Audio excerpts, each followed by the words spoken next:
Okay, முன்னுக்கு வந்துட்டு ஸ்க்ரீனில் விளங்குற பிக்சர் வந்துட்டு உங்களுக்கு கிளியராக விளங்கும்னு நினைக்கிறேன். I hope right. அதில் பார்த்தீங்கன்னு சொன்னால் 4 types ஆஃப் ட்ரேடிங் இருக்குது. Types of traders in crypto, right.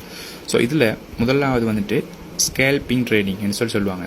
Scalping trading என்னன்னு சொல்லி பார்த்தீங்கன்னு சொன்னால் 1 minute சார்ட்லேருந்து 15 minute சார்ட்டை யூஸ் பண்ணி ட்ரேட் பண்ணுறவங்களை என்ன செய்வாங்க, ஸ்கேல்பிங் ட்ரேடர்ஸ்ன்னு சொல்லுவாங்க. அதாவது அந்த டைமில் மார்க்கெட் வந்து பார்த்தீங்க அப்படின்னு சொன்னால் கடுமையாக வந்துட்டு அதில் மூவிங் வந்துட்டு கடும் ஃபாஸ்ட்டாக இருக்கும். அதில் வந்துட்டு என்ன செய்கிற குயிக்காக ப்ராஃபிட் மேக் பண்ணிட்டு போகிற. பட் இந்த இடத்துல வந்துட்டு டெக்னிக்கல் கொலையுமாக இருந்தால் கதை முடியுது, ரைட். ஸோ எது செய்கிறதாக இருந்தாலும் பேசிக்லேருந்து லேர்ன் பண்ணதுக்கு பிறகு நீங்கள் ஸ்டார்ட் பண்ணுங்கள். இல்லைன்னு சொன்னால் எல்லாமே சிக்கலாக போகும், ரைட். ஓகேவா? சரி, அடுத்த விஷயம் வந்து பார்த்தீங்கன்னு சொன்னால் டே ட்ரேட் பண்ணவங்க இருப்பாங்க நிறைய பேர். டே ட்ரேட் பண்ணவங்க அப்படின்னு சொல்லி பார்த்தீங்கன்னா 5 minute சார்ட் இருந்து டெய்லி 1 day சார்ட்டை யூஸ் பண்ணி என்ன செய்வாங்க, டே ட்ரேட் பண்ணுவாங்க. பட் இதுக்கு வந்துட்டு என்ட்ரி எடுக்கிறதுக்கான டைம் வந்துட்டு கொஞ்சம் லேட் ஆனாலும் பட் இதில் வர ப்ராஃபிட் வந்து என்ன செய்யும், கொஞ்சம் கூடவா இருக்கும். ஓகேவா? அதே மாதிரி ஸ்விங் ட்ரேடிங் பண்ணுவாங்க. ஸ்விங் ட்ரேடர்ஸ்னு சொல்லிட்டு அவங்க வந்துட்டு பார்த்தீங்கன்னு சொன்னால் 4 hours வீக்லி சார்ட்டை கிட்டத்தட்ட என்ன செய்வாங்க, ட்ரேட் பண்ணுவாங்க வச்சு. அதுக்கும் வந்துட்டு என்ட்ரி எடுக்கிறதுக்கு கொஞ்சம் லேட் ஆகும். பட் கிடைக்கிற ப்ராஃபிட் வந்துட்டு கொஞ்சம் ஹியூஜான ஒரு ப்ராஃபிட் வந்து கிடைக்கும். ஓகேவா?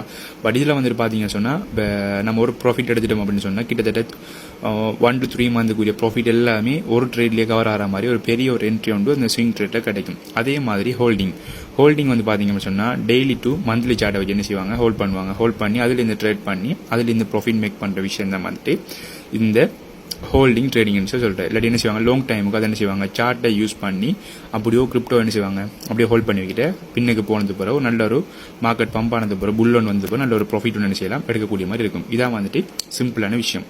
பட் இதெல்லாமே செய்கிறதுக்கு முதல்ல நமக்கு ஃபண்டமெண்டல் அனாலிசிஸ் நம்ம எப்படி பண்ணுறது, டெக்னிக்கல் அனாலிசிஸ் எப்படி பண்ணுற விஷயம் நமக்கு வெரி வெரி இம்பார்ட்டன்ட். இது எல்லாத்தையுமே நீங்கள் லேர்ன் பண்ணதுக்கு பிறகு உள்ளுக்கு என்டர் ஆகுங்களாக இருந்தால் ஈஸியாக வந்துட்டு சிம்பிளாக வந்துட்டு என்ன செய்யலாம், நம்ம ஏர்ன் பண்ணிக்கிட்டு போகலாம். ஓகேவா?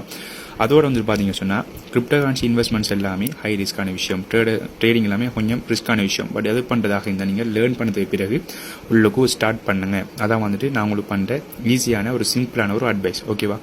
அடுத்த விஷயம், உங்களுக்கு இந்த நான் இப்போ சொல்கிற விஷயத்த வீடியோட ஃபர்ஸ்ட்டில் சொல்லியிருக்கேன். பட் இப்போ சொல்கிறேன், உங்களுக்கு அஃபோர்டபுளான மணியை மட்டும் உங்களுக்கு இன்வெஸ்ட் பண்ணுங்கள். நீங்கள் ஒரு தேவைக்கு வச்சுக்கிற ஒரு பணத்தையோ இல்லாட்டி உங்களோட வேறு யாருக்கிட்ட சரி கடனுக்கு சரி வாங்கியோ உள்ளுக்கு மணியை இன்வெஸ்ட்மெண்ட் பண்ணிட வேணாம், தயவு செஞ்சு. ஓகேவா?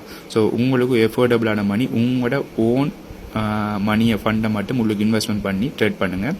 பட் நீங்களும் பேசிக்லேருந்து கிரிப்டோ கரன்சி லேர்ன் பண்ணி பேசிக்லேருந்து A to Z வர அதிலிருந்து 14 வயசில் வந்துட்டு கிரிப்டோ கரன்சி இன்கம் எடுக்க உங்களுக்கும் இன்ட்ரெஸ்ட் இருக்குமாக இருந்தால் வீடியோ தர நம்பரை கான்டாக்ட் பண்ணுங்கள். மோர் டீட்டெயில்ஸை சொல்கிறேன்.